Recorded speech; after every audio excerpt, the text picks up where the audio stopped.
First, though, our main story here tonight. A van has crashed into crowds in the heart of the city's historic Las Ramblas. A Catalan government official says that 13 people are dead and over 100 are injured.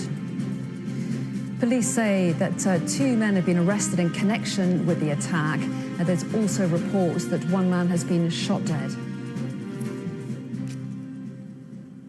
Hello there, you're watching the press preview. Our first look at what's on the front pages as they arrive.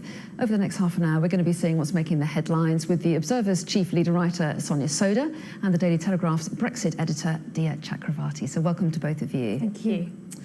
So let's take a look then at what's on the front pages, and inevitably the scenes in Barcelona dominate. The Metro has a picture of people comforting each other after today's attack in Barcelona. The Mirror also is leading with that story, describing the attack as a massacre. The Express has a picture of the vehicle used in the attack and of the suspect, while The Guardian also has a picture of the suspect and of some of the victims. The Sun is leading with that same picture. The Times says evil strikes again as tourists are hit in Barcelona in the latest attack to strike Europe. The Eye newspaper has a picture of people fleeing the scene in what it calls a school holiday attack. And meanwhile, the FT has a picture at the top there of Barcelona, but its main story focuses on the taxi company Uber, which it says is on a fundraising drive to help the company recover after the departure of its founder, Travis Kalanick. So let's discuss those front pages and some of the stories inside as well with Sonia Sodha and Dia Chakravarti. And grim front pages, as you would imagine, after this horrific attack in Barcelona. You've chosen the Daily Mirror to start off with, which has that very stark headline. Yes, absolutely, and they sort of say it all in one word, don't they? And I think lots of the papers have got really terrible images. I think the papers have been very careful to use images that you can't identify people through. You'll see the Mirror's blocked out a couple of what appear to be bodies on Las Ramblas there. But I think for people who've experienced, we've had in London 3 terrorist attacks this year that involve vehicles already, and I think people who were there, for example, in London Bridge or in Westminster, will look at these photos and it will feel horribly familiar. But I think, you know, everyone's thoughts are just with the people of Barcelona this evening. And tonight, the police saying there was no question that the vehicle was being used to try to, it was a van driving at crowds, no question they were trying to do as much damage as possible in what they describe as a terrorist attack.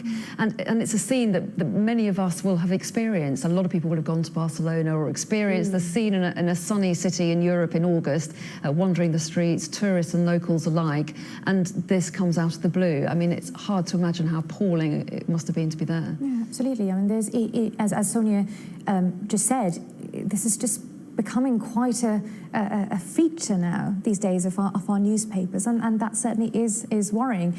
Just in the green room when we were sort of getting prepared to come on here, the lady who's working in the green room was saying we're kind of getting even desensitized to some of these pictures because it's happening so often now, and I think that's the tragedy of it. It's just it seems like the terrorists have chosen this way of attacking us, which is quite, it seems like if you can get hold of a van, you can cause this sort of destruction and mayhem, and it's just appalling. Well, that's right, and the van is featured on the front of the Daily Express there. They have a picture there of the van after it. I think it went for about 500 metres, so it went a long way down Las Ramblas, about half its length, a long street in the centre of Barcelona. And as Dia was saying, not the first time a van has been used as a weapon, as you say, in London, but other cities, Nice, Berlin, around the world. So a lot of challenges for police and security services, given the fact that a very small number of people, it could even be one individual, could plot something like this. How do intelligence services pick up on that? And how do you protect people if someone does choose to do it? I mean, I think it's very difficult, Anna. I think there's a reason why a terrorist group like ISIS, unlike Al-Qaeda, which sort of came before it, which used very sophisticated methods of terrorism that required lots of planning, which made it easier for intelligence services to disrupt the planning of terrorists. The difference between Al-Qaeda and ISIS is ISIS goes for what you might call low-tech terrorism. So, you know, it's a vehicle that anyone can hire. They use cells, so often there'll be much less chatter about it on networks, which makes it harder for the police and intelligence services to pick up on. And often it will be planned very late in the day, and the central command in ISIS won't even know when it's going to happen. And all of those factors, I think, make it very, very difficult to stop this. And I think there's an extent to which we all have to accept there's only so much our police and our intelligence services can do against this. They work incredibly hard. We know that intelligence services here in the UK have thwarted several terrorist attacks over the last, I think it's 2 or 3 years. But you know, when terrorist attacks are planned like this, there is only so much that you can do, unless, you know, it's to sort of react in a way which is to say, well, I'm never going to go out, I'm never going to go on holiday again to one of the big European capital cities just in case this ever happens, which I think isn't the best way to react. We have to carry on living our lives. And I think, you know, for example, in Westminster, we saw the terror attack in Westminster, London Bridge. After that, we've seen barriers go up on all of the London bridges, and that's great. And it hopefully will thwart terrorists thinking about a similar attack. But you can't put barriers up everywhere in London. You can't put barriers up, you know, every single street. So I think we have to accept that there's a limited amount that we can do to protect ourselves against this sort of terrorism. Well, that's right. And while you mention Islamic State have claimed responsibility, but at this stage, we can't confirm that they're behind this attack or that the person or people responsible were inspired by them. It's too early to talk with any certainty about motive, isn't it? Especially given that the 2 arrests that have been made so far, police are tonight saying that they don't believe that either of them were the driver of the vehicle. So there's still an awful lot of questions. But on that issue of protecting people, I mean, to some extent you can put concrete bollards along bridges like has happened in London, but there's only a certain amount you can do. What about the other suggestion that I've heard this evening, that when it comes to hiring vans, that there are stricter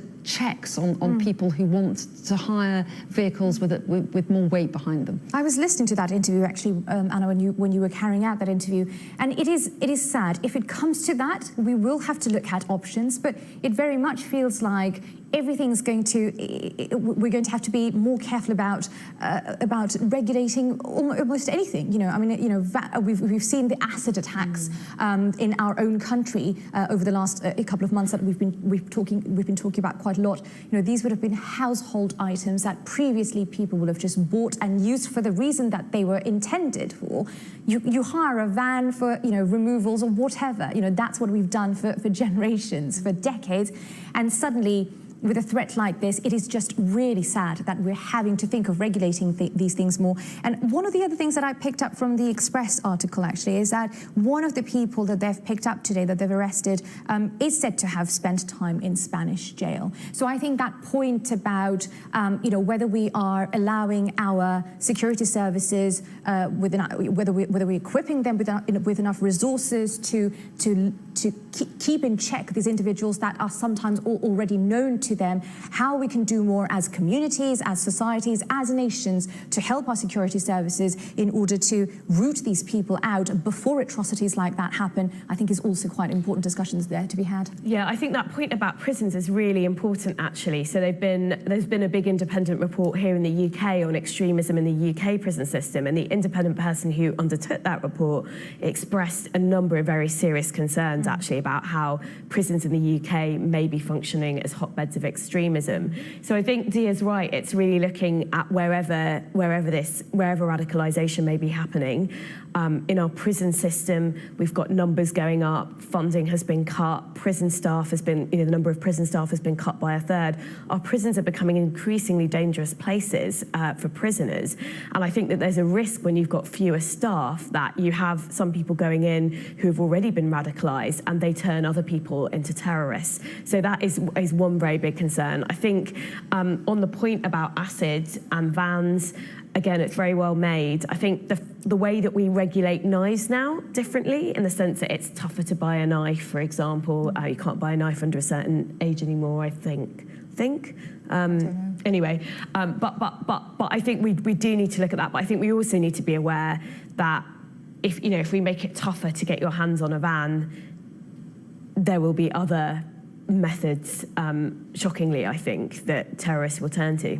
I do slightly feel that once you've gotten to a stage of getting in between them, people like that, with intention like that, acquiring sort of household objects almost to carry out these atrocities, I think you've almost lost the battle already. I know it's easier said than done, but I think that you have to find a way of preventing these attacks when they're at the planning stage, when these, you know, these horrible thoughts are germinating in some people's minds. And if we turn to The Guardian, which you've picked out next, terror strikes Barcelona, and a distressing picture on their front page as well of the immediate aftermath. And you can see the police there helping someone who's clearly been injured in this attack. And it just gives you a sense of what the police have to deal with in the aftermath. Clearly rehearsed their reaction to this kind of event, but they not only have to track down the perpetrators who may still be intending to carry out further attacks, I suppose, but they also have to look after all the people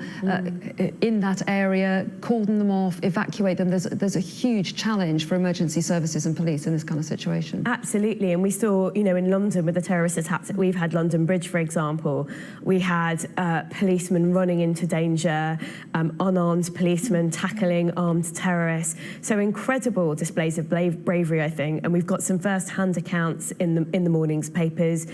For example, a qualified nurse, saying that she insisted on being let through the barrier because she was a trained first aider, tried to help people, tried to administer first aid, tried to resuscitate a couple of the victims, and you know, she couldn't. I think it was Albert Tort. Right. Okay. Yeah, I think there might be more. There might be more than one. But it was just. But yeah, I mean, it's just harrowing descriptions, really, of the scenes, I think. I think you can never stress that point enough, actually, that, you know, these security personnel, you know, these are all somebody's family members, somebody's friends, you know, these are fathers, these are mothers, sisters, brothers, who wake up every morning and they go to do their job, and this is what their job sometimes involves. And yes, they will have been trained, and yes, they will have, sadly, a lot of these individuals will have been preparing for disasters like this, because that's the nature of their job these days. But, you know, these are heroes. They go out and they run towards danger to protect people like us.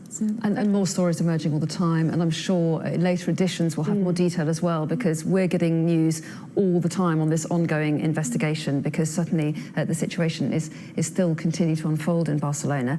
We are going to take a break. Plenty more to talk about after the break, including we'll get more on the increase in A-level grades as students appear to shun university. That's coming up.